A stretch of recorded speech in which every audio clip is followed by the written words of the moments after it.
I'm Ricky Brabec, 22 years old, from Oak Hills, California, and this is the Weekly Braaappp.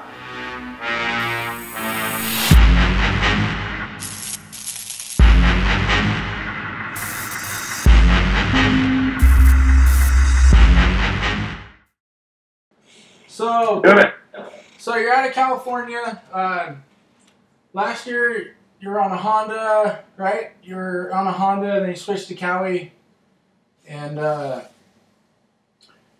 looks like this year you got an opportunity to ride with the Cowie team for the Baja 1000.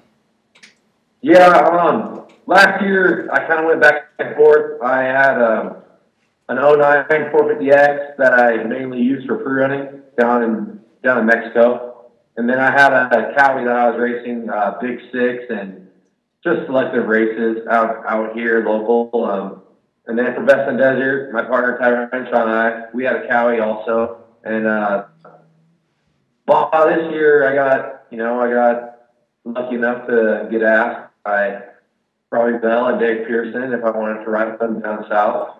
And I took the offer on a Cowie, prepped by Bob Bell at Precision Concepts, and it was great. I think it would be a huge opportunity, for yourself and to be able to learn from those guys. I know you've been down there before. Last year, you raced with Max and did really well.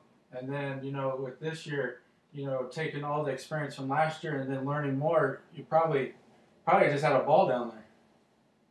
Yeah, me and Max did real well together. Definitely a whole different ballgame though, stepping up, racing with the big guys.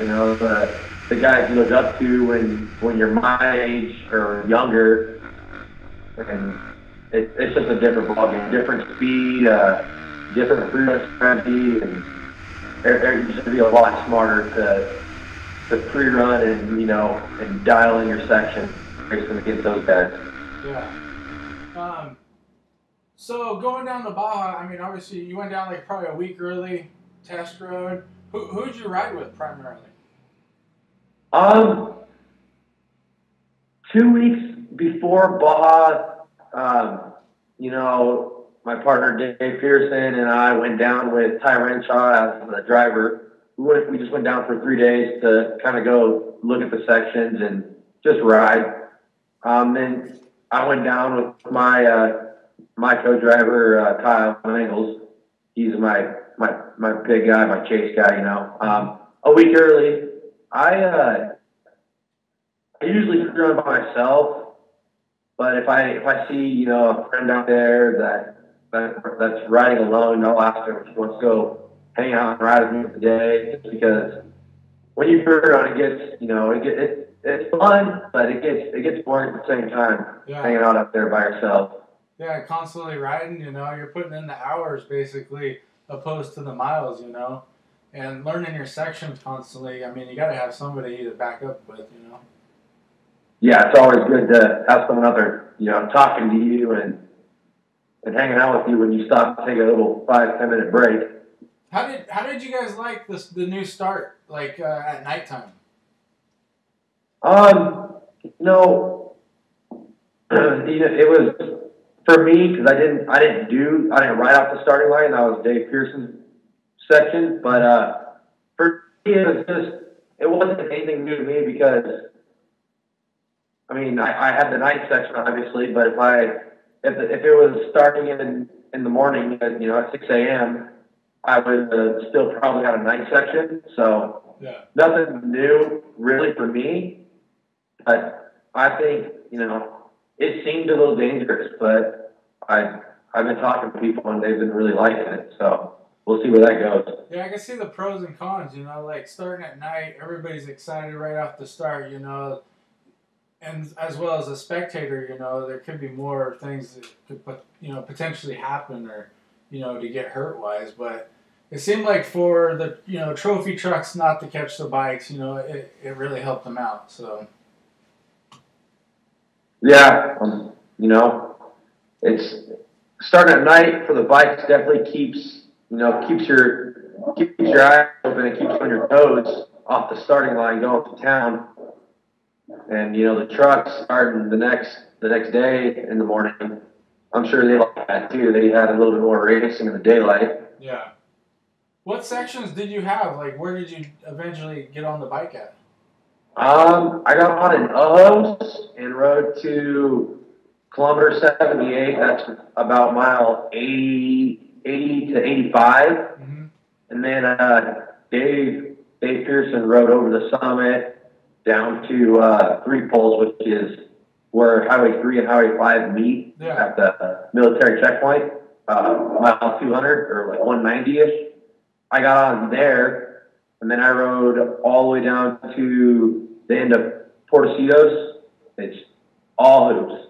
Real fun. And Dave got back on, rode the highway to Robbie's section that started in El Crucero, and then Robbie Bell and Taylor Robert would take the whole Highway 1 side of the course and bring it back over. I got on at Mike's Sky Ranch cutoff right at the highway, and then from there I went all the way back to Ojos, where Robbie was scheduled to get back on, but had a crash earlier in the day and got banged up a little bit. He's all right. Yeah.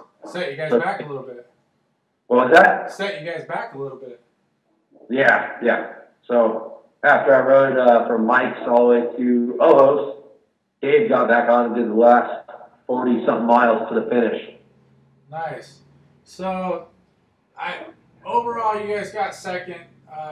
Congratulations. I mean, that's huge to be a part of, just those guys, and that's great, to get recognition for you, and great to just put that on the resume, for the next couple of years. Yeah, it's awesome.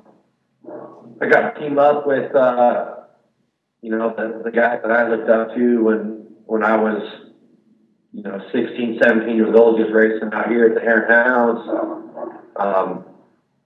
Then, the past 2 years, they're my competition out at, the Best in Desert Series. Yeah.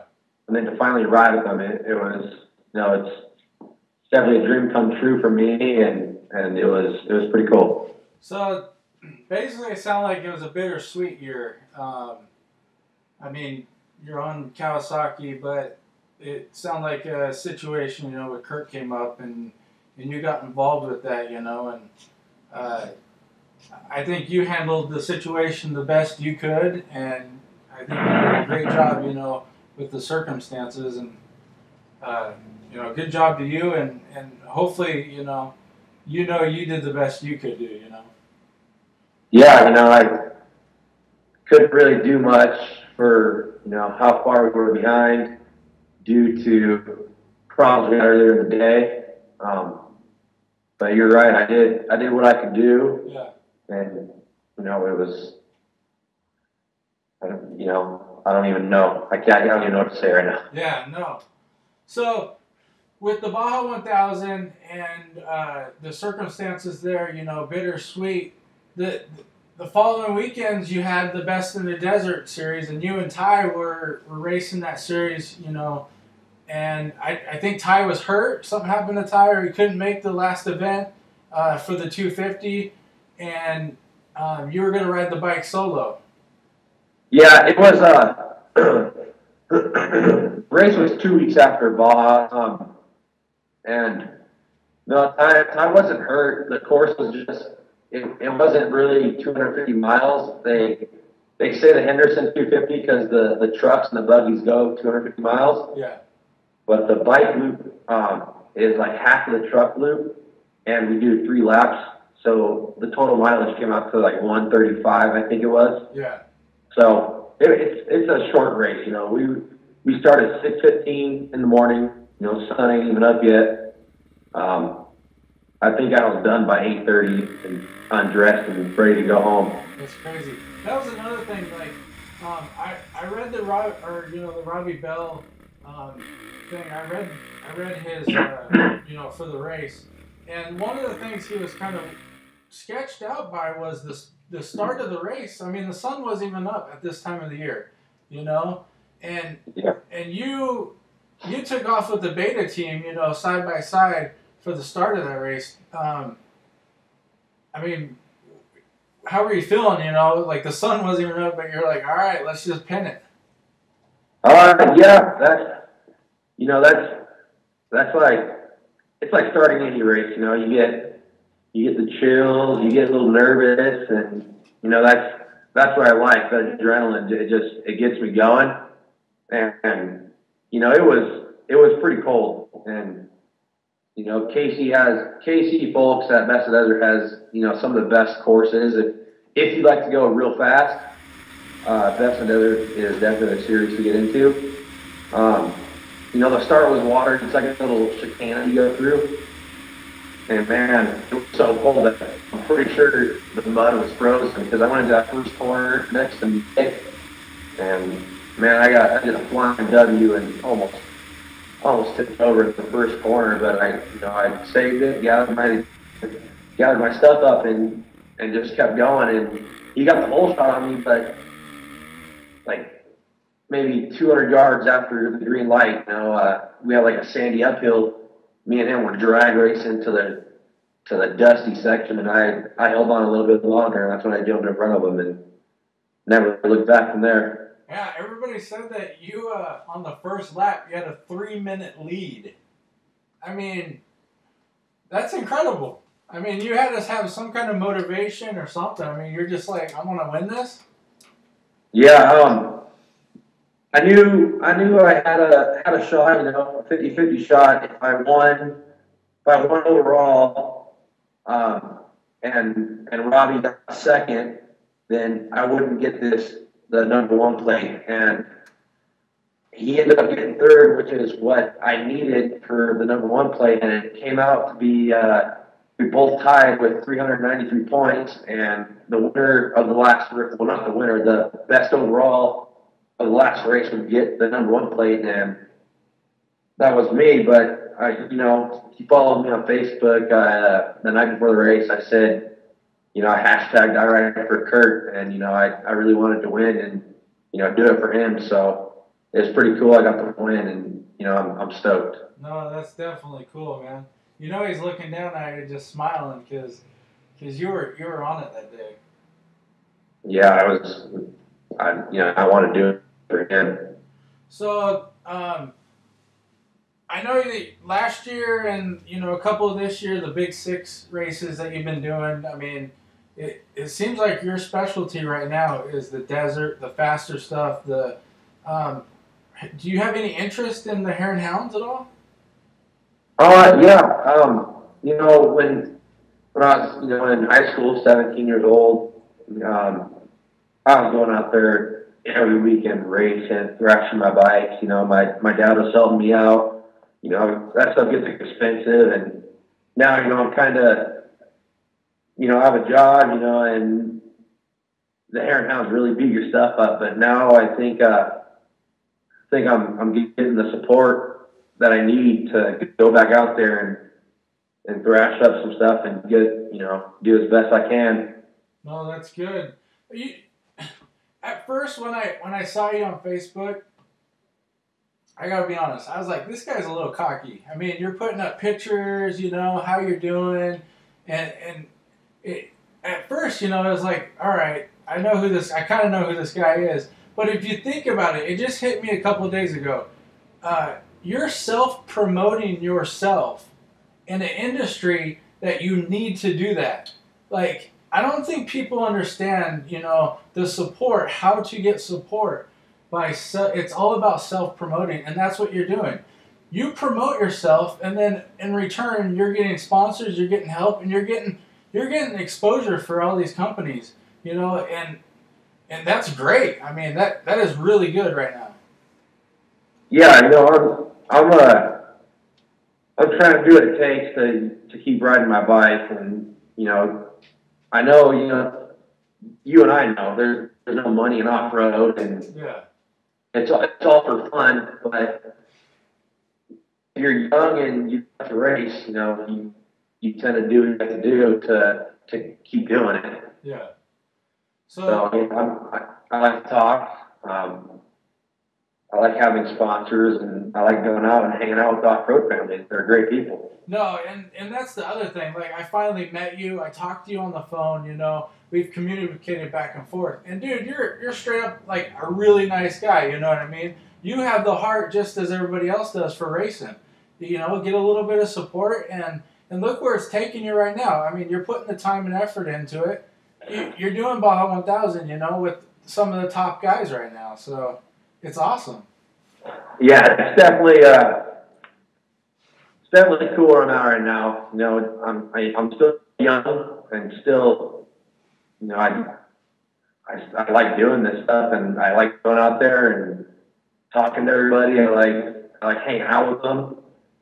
But you're right. You gotta promote yourself if you want to keep racing. Yeah, and I think a lot of top guys, like, I've talked to a couple of guys, they don't understand that yet, and I see it in you that you're moving forward, in this industry, and I don't know if you recognize it, but maybe I have recognized it as well as other people. I mean, look at the bike behind you, you know what I mean? Bob, Precision Concepts, you know what I mean? All those guys, they recognize and they see that stuff, you know what I mean? So, what is your plans for next year? Do you have something locked up for next year? I've been talking with Braaappp, and we're I'm gonna plan to do the Best in Desert Series next year. Airtowns, I might be at most or all of them, and Baja, not sure on that one yet. So. I mean, you guys just have to stay tuned. I'll post on Facebook, but yeah. I'd love to get back down there and go rip through Mexico. So who's helping you out right now? Like who's the people behind the scenes? Keep going. Well, Bob Bell at Precision Concepts, he helps me a lot. Ty Renshaw works at Precision Concepts. He helps me a lot. I got Precision Concepts. My dad, ZLT, RPP, IMS, O'Neill. I just got a CD sponsorship for the CD boots. That's pretty cool. Monster was helping the team, the Cali team for Baja. And, there's so many sponsors that, that help me. And so I'm so thankful to have them, and when I don't know, it's awesome to have support. Yeah, people that believe in you, you know what I mean? Yeah, it's definitely good to go out and go racing and come home from the race and say, thank you guys, because how it is. If you had no support, it's none of this would even be possible. Yeah. So I'm definitely thankful to have the support I have now. I worked for it, and I've started training recently. So. What is your training? What do you do? Well, last year at this time. What's the secrets? I want to know what the secrets are. You're moving up like crazy. Last year at this time, 1,000 last year when I raced with Max, I was like 270 pounds, and I was getting out of control. And now I'm 216. I'm trying to get to 210, but man, I think my body's done. A lot of it was cutting out soda and junk food. Yeah. Now I try to eat healthy, chicken and vegetables and stuff. Are you a cyclist? What was that? You ride the bicycle? Yeah, I have a mountain bike. I go out from my house. I live in Oak Hills. It's real close to Lucerne. So a lot of dirt roads. I just go out and pedal down the dirt roads and listen to my music. Nice. What else do you do? I have the privilege to ride from my garage, and Glen Helen's 12 minutes away from my house. So do you do a lot of moto training? Right now, not really because the time change. It gets dark early, and I don't get home till 3:30, 4 o'clock, and it gets dark at 5. Yeah. But I do go to Glen Helen a lot, and I do. They have this series called SRA, and it's like a local Grand Prix. It's once a month, $40 to enter, and I go out there and race, every month, and then plus I do the Big Six 2 hour races. Yeah. Because like the moto and the turning and all the bumps, it gets you pretty tired, and it definitely makes your stamina go up. Have you done a work series at all? Have you done any of the races? I've done 2 works races. I did the one in Prim out there at State Line, and then I did the Glen Helen one. If you Qualified for Pro 2 in both of them, but those guys are a whole different level of speed than I am at that stuff. Yeah, if you want some kind of training, go to Havasu and just pound the whoops there. I mean, that's all it is. All right. Whoops. I had San Felipe for Baja. Yeah, there you go. Get all your training in. Ricky, I appreciate your time, everything. Dude, I want to keep in touch with you. You're moving up. It's awesome. All right, sweet. Sounds good. Thank you. All right. Hey, we'll be back with Skylar Howes. All right.